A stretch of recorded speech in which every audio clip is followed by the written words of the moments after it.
great edition of A Good Show. Thank you for joining us, and we trust that you'll be encouraged and going forth and just doing good. Sis, on our first show, we ended by saying that we would discuss further what it meant to love yourself. We were on the topic of what is good, what does it look like, what does it mean to be good? And you'd given some powerful examples of what good really means. And we closed that show off by promising everyone that we would come back to the topic of what is good, particularly to discuss loving oneself. You had laid it out that in order to be good, good had to come from your heart. Had to be something genuine. It has to be something genuine. As we move forward and we made that promise we'd come back.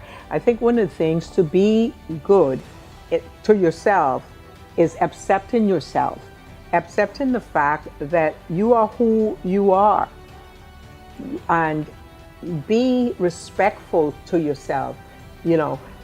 Honor how you were created.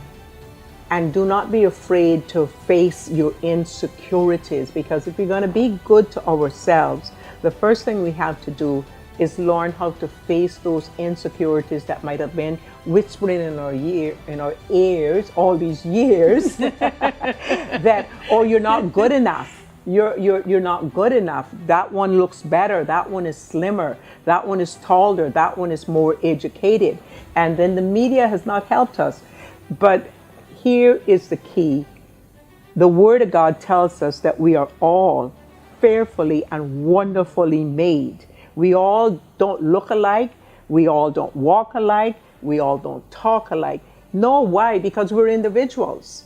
And goodness, and you can't be good to other people until you're good to yourself. Sadly, it took me many years to learn that. And I was always concerned with, do I sound right? Do I look right? I look in the mirror and, as Caymanians, we say stupid things to ourselves. Oh, you're so stupid, or we say something. And no, we got to learn how to accept who we are. Goodness comes and flows then from that, because then we can see other people as we see ourselves. Right. Now, you said as Caymanians, this is what we have a tendency to say to ourselves, but I don't think it's limited to Caymanians alone. I think that negative thinking is something that has the potential to exist in every individual, every human being, regardless of where they are in the world. And you were also speaking about social media influence. And today we have, one of the most popular shows is Keeping Up with the Kardashians. and now we have so many surgeries. So many surgeries, exactly. We have young women in Cayman who are, fighting to look like Kim Kardashian, not understanding that is the result of so many surgeries. That's not all natural, right? And if we as women and as individuals, because men also have influences in their lives as well. Sure. And I really sorry to have to say so, but women have done a tremendous job beating men down, beating their masculinity down, that is true. Derailing their purpose by telling them that they are no good, you're not going to be no good, you're going to be like your pa, you're going to jail, you're going to be like your grandfather, and on and on. And we've done a tremendously horrible job. Yes. of detouring our men achieving their purpose and their destiny. And maybe that's a topic that we should have at another time and invite on young men who are trying to achieve their purposes and have them speak about some of the adversities that they have endured. But getting back to the topic of how we think about ourselves and the influences that we are under, parents have to be especially careful with what their children are being exposed to. And what they're saying to them also. And yes. And how are they communicating with their children? Yes, because children we've heard this so many times, children are like sponges, they soak up everything that they hear. Mm-hmm. And if our young women are going to be great, it starts from the time of them being in the mother's womb and growing up, being told that they're going to be great instead of, derogatory terms, shouting and screaming at them in the supermarket and, saying, I don't know what I can do with you, and making the child feel as though that the child is beyond hope, Yeah, And but you grow with that. Many children grow that way, and that's what brings them into that place then of feeling that they're not good enough, and they're always trying to do things to appease someone. And as we grow into womanhood, especially women now, as we grow into womanhood, we're dressing, when we dress, we're usually dressing to attract the guys. We're not dressing for ourselves. We're dressing because we want somebody to look at us and say that we look good. But we got to get away from that, and we got to begin to understand that, truly, we have got to come to the place where we learn to love ourselves, not in a selfish way, but in a humble way, that we appreciate who we are. Okay, so my nose might be a little big. That doesn't make me ugly. right. So goodness has to come from acceptance, is exactly where we started off. And we can't put on a pretense on the outward and expect that it's all going to be okay on the inward. The inward has to be good first. Matter of fact, First Peter, and Peter, he warned us as women. He said, women, do not let it be the outward appearance that your husband's attracted to, such as the makeup and the earrings and the hair and the clothing. But let it be that quiet and meek and inward spirit. But he's not saying we can't wear these things. He's not saying No. saying to throw yourself down and And just start kind to of look like, oh, well, hi. right. Learn to accept who you are, love yourself, and all the goodness that God has put into you will begin to radiate and bless other women. Encourage other women when you go out there and you see a woman and she's wearing something nice. Just say, oh, you look so nice today. Encourage. People need to be lifted up. Goodness has to come from a place of complete acceptance of oneself. Until you accept yourself, until you just believe that you're able to do, everything that God has put you in this earth to do, and go forth with that with a humble spirit, with looking at other people and encouraging other people, that's goodness. Yes. Now, you said just now about, seeing other women out and being able to compliment them. And I think the ability to compliment the magnificence of women as a woman comes from the confidence of oneself.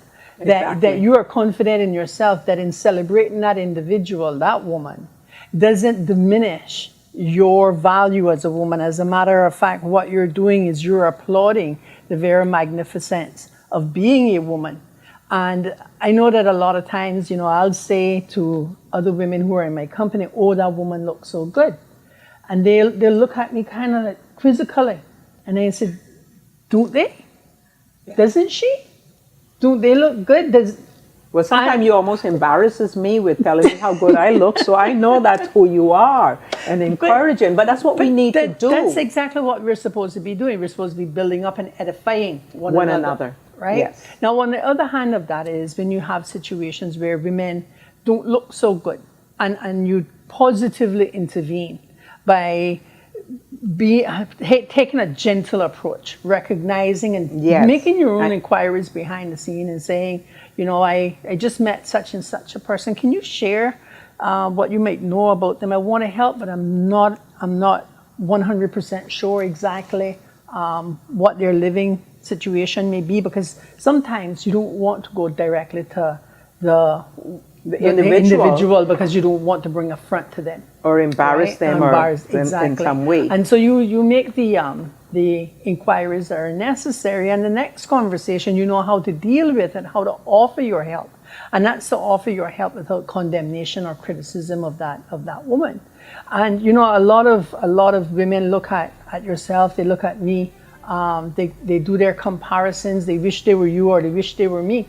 Truth of the matter is that everybody have their own struggles, their own challenges. They have their own battles that they're fighting, and so I think it's best that we turn our focus inward and say, okay, so this is who I am. That is who I would like to emulate positively. Not as an idol, but positively. How do I get there? Let me have a conversation with this individual, because having conversations with women who you aspire to helps you to understand life is not 100% hunky-dory for them. They're caught in a lot of battles. Everybody is having their struggles. And so there's no reason to But be this is envious why, of them. exactly, this is why we should not look at someone and be envious of them, because we don't know their story. Everybody has a story. And we need to just embrace who we are, you know, and it's not about where we've been. And that's another thing that we as women, we'll look at other women, because especially within our small society, I know you corrected me there about it's not just here Cayman and you're 100%, and thank you for that. But you're good to keep it in the local sphere. Because we have enough challenges right here in this country. Right here in this country. So with that, we'll take our commercial break. Yes.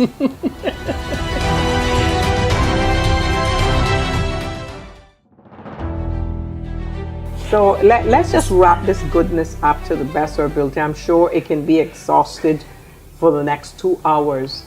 But what I want to leave with people out there about what does it mean to be good? It means to accept who you are, where needs to be improved. You do that, you know. Go ahead. Sorry, before we wrap up the topic of being good, because I think we're going to move on to care of the elderly and the disabled after this as our second topic. But before you wrap it up, how does particularly a woman, and I'm not for a moment rejecting or turning my eye away from the fact that men have also endured sexual abuse and childhood trauma. But since we are women, how does I can speak personally for myself. I'm not sure that this applies to everybody else.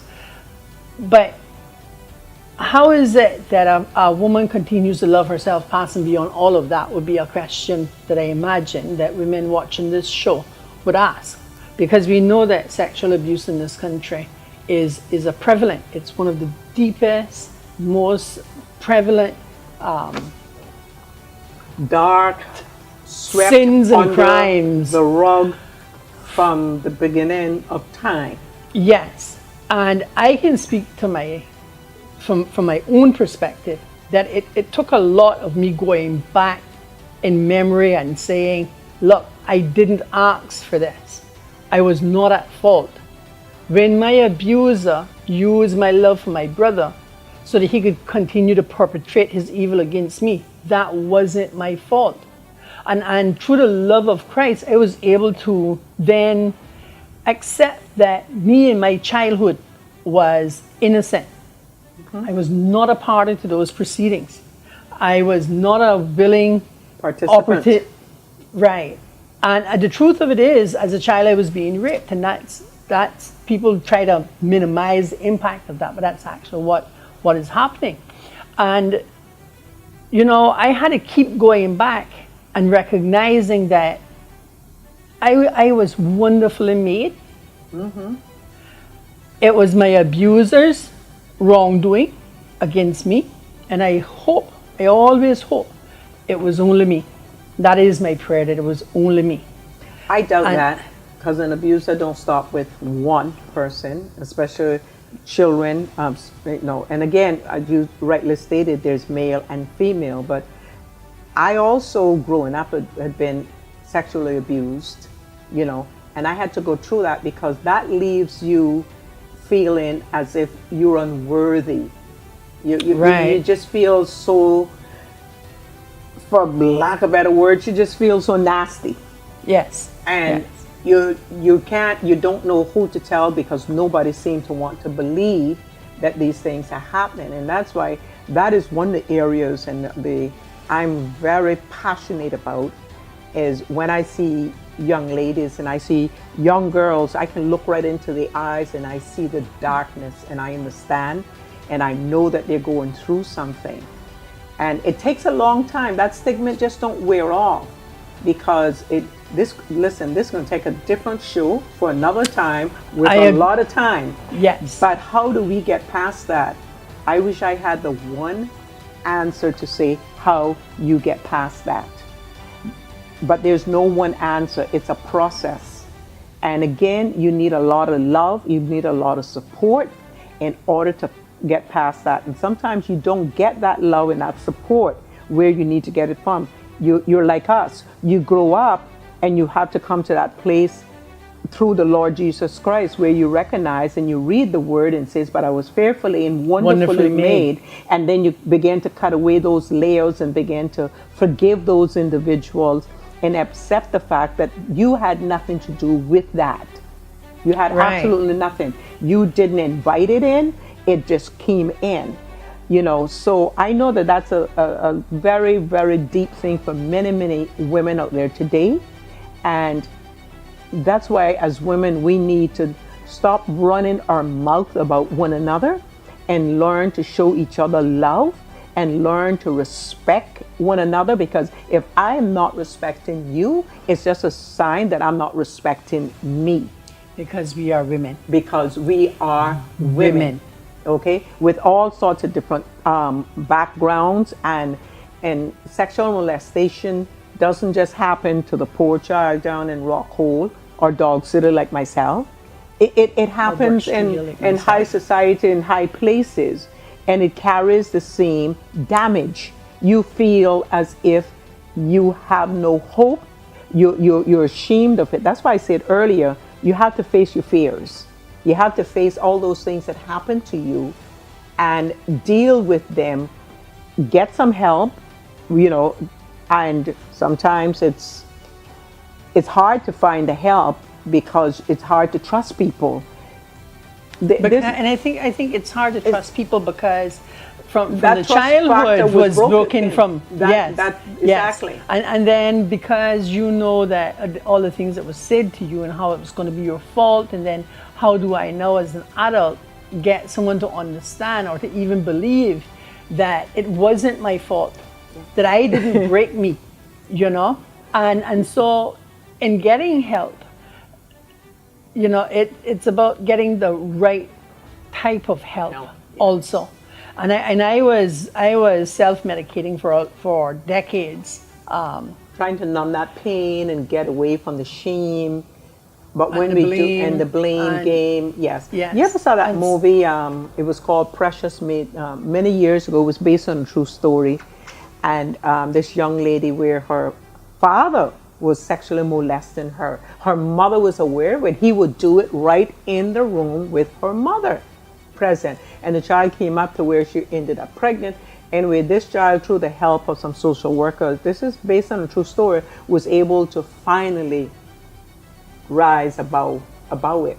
Yes. But again, Yes. that takes a lot of support. It takes a lot of love and the goodness of other women's heart to reach out, because we have a tendency want to say people brought this on themselves, they did this, oh, she did this, she did that. I remember some weeks ago I heard about some young lady that I can't remember the story, but apparently it was that she was such a horrible person.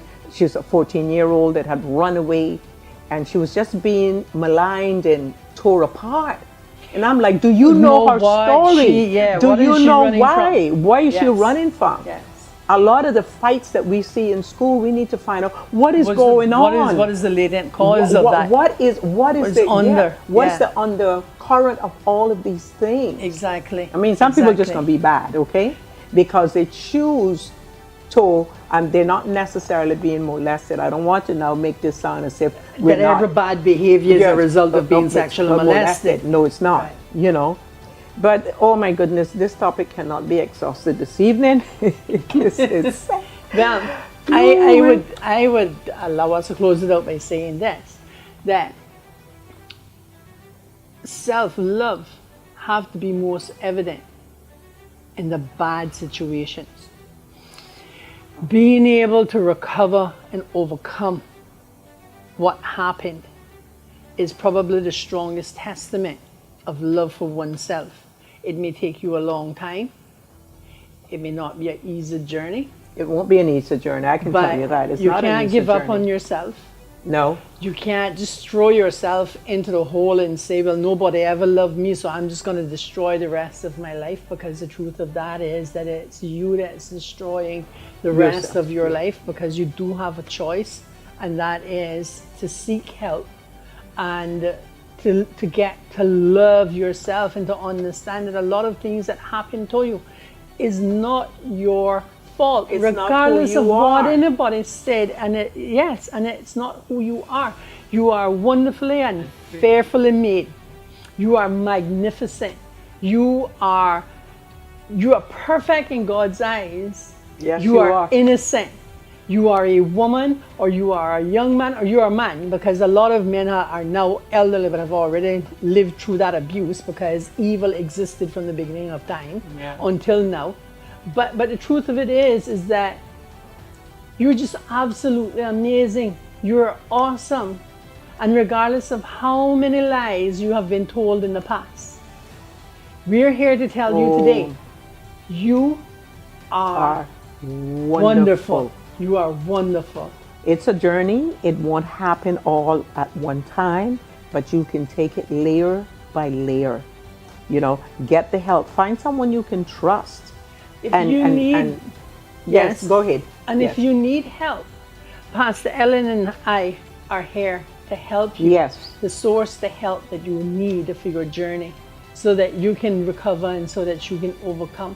And so you can get to love yourself, because you were made for greatness. And what happened to you doesn't mean that you are not great. No. It And it's just not too means that late. you got a little job, and you're not too late. And it's not It- too late. It means you got a little job that you need to get done, but you have the strength, because everything that was needed for you to be able to overcome this was placed in you when you were created in your mother's womb, when you were wonderfully Amen. and fearfully made. Yes. And with that, And it doesn't matter how old you are. Okay? Some people is not able to deal with this until, like myself, going close to 70. And it's only in the last few years I've been able to deal with some of these things and even talk about them. And if I was to talk about them in depth right now, like I said, it'll take a good 2-hour show or 3 shows doing an hour each or something, you know. But I just want to encourage us as women to be good, to be kind to ourselves, and to be kind to one another. We don't have to put anyone down to build ourselves up. You know, watch what comes out of our mouth. It's not easy. Sometimes some things come out of my mouth that I have to quickly rope it back in. You know, it might be a curse word, but it's a negative word. So I want to encourage us this evening to be mindful. be mindful, you know, and fear, and not be mindful of fear, sorry. Embrace who you are.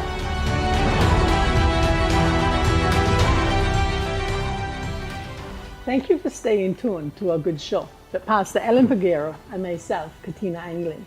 Pastor, we just concluded discussion for now on being good and being good to oneself. And we promised that we would continue the discussion on care of the elderly and the disabled in the Cayman Islands. That was a topic that we had engaged in last week. And now we're going to expand on it some more because we have so many elderly and disabled people in this country. And the truth of the matter is, every year that elderly base is going to grow. Oh, yes. Yes. I spoke about it on one of the previous shows about the neglect of the disabled and the elderly by their own families, which is true, because there are many people in this country who are just cast aside by their family, by their families, sorry.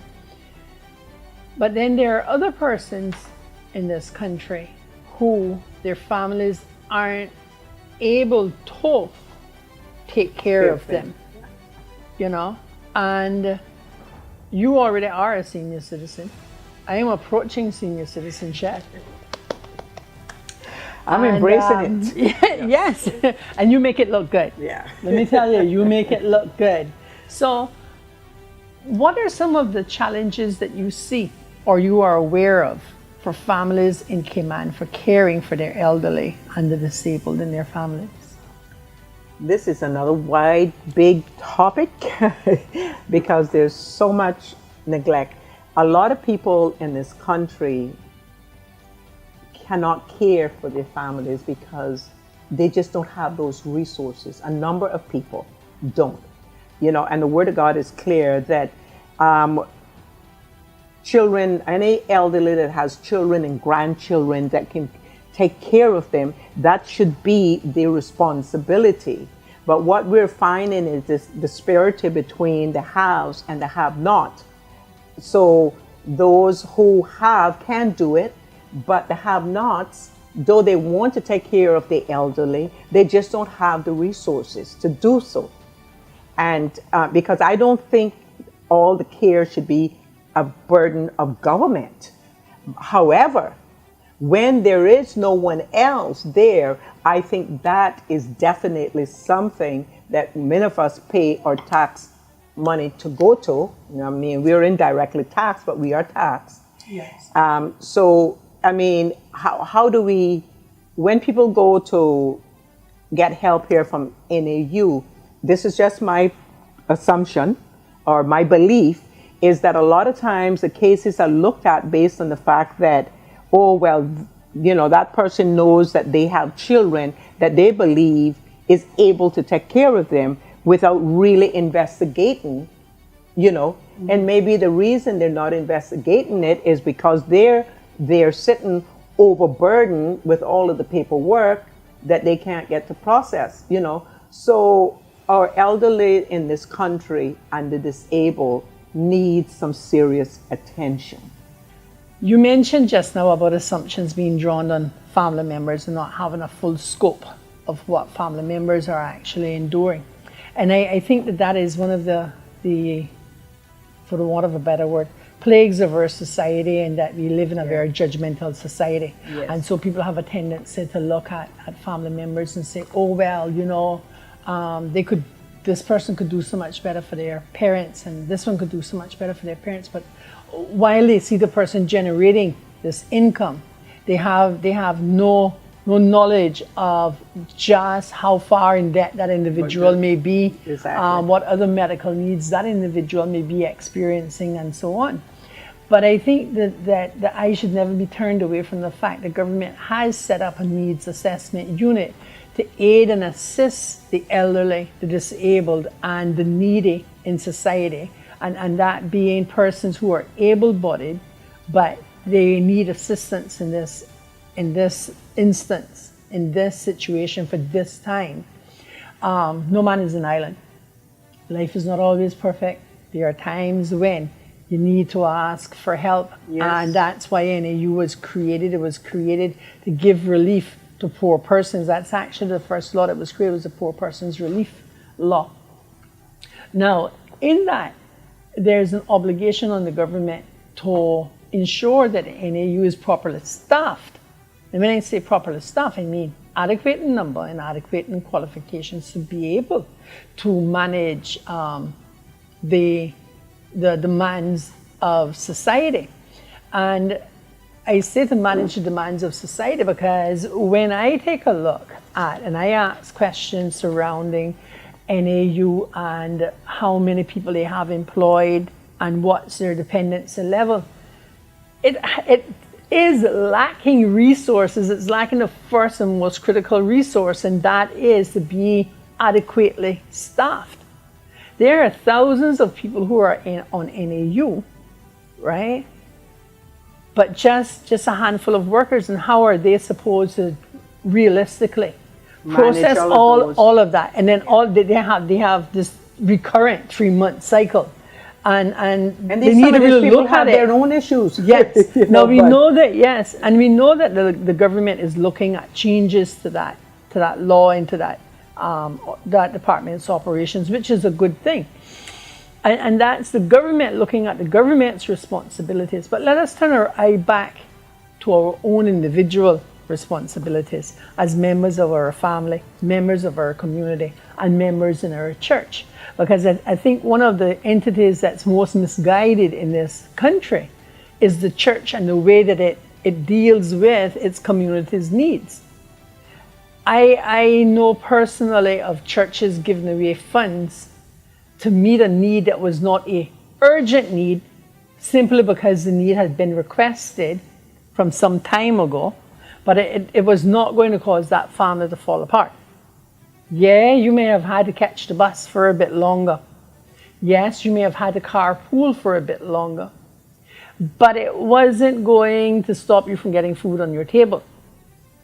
And so the preference then became to give to, simply because this request had been made and was the next one in line, the need of the person who was truly in need, the family who was truly in need, got pushed back because their application wasn't next in line. And, are you talking about the church doing that, or I'm AAU? No, the church. I'm talking about a particular church that didn't properly evaluate how it would disperse its charity. Oh, and, okay. and I'm well, not, and I'm not saying it to be condemning of the church. I'm saying that the citizen, the community, and the church has an obligation to care for its elderly, to care for its disabled. It's a biblical principle. And before we can really get around to crying down the government for what the government should be doing or needs to be doing or must do or hasn't done, we need to be sure that we've checked all the boxes first and made sure that the church and the community has stepped up and made sure that poor old Uncle Fred had his soup, his breakfast, and his supper for the evening. You know, because there are families in this country who cannot afford to feed their elderly and their children and themselves, to keep themselves going, to be able to bring home some food into the household. You know, again, we and I'm not saying that to I understand to malign the church in any way, or, right, or, you know, or dispute what you were saying, but right, because churches do have a responsibility. But then let us put it into context. Who is the church? Us. We are the church. We are the church. We are the church. And I know many churches that are out there helping, and, you know, as best as they can, because again, the churches depends on the resources that comes into the church. And what we're having in many churches is that people are saying that, oh, well, you know, they're not tithing or they're not giving because of this or that. But this is one of the reasons that the churches are not able to step out as well as they should. Yes. Because people are not willing. They think that the tithes and offering is going for this or that, and it's not. You need to find credibility. I mean, I'm not saying now that sometimes there are not churches, quote unquote, that are not being misusing funds. Mm-hmm. Okay, this is another topic altogether. But the reality is, many churches who are accountable, churches who take these things serious, and I thank God I attend one that do, you know, take this serious and reach out there and help, you know, is doing what they can with what they have. Yes. But the first responsibility, I agree with you, is the family, the church, and then the government. Yes.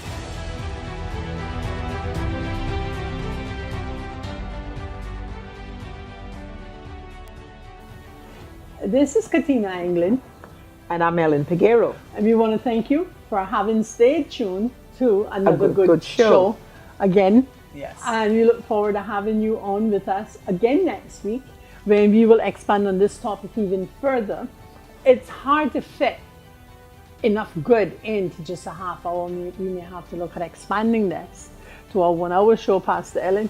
But until the next time, we'll see you here on a good show. And that is on Cayman Life TV, channel 33. Mm-hmm. On Sunday evenings and Tuesdays at 7 p.m. And on Big Fish at 12 noon on Saturdays and Wednesdays. We look forward to seeing you, or you seeing us again and joining us for a good show. God bless you.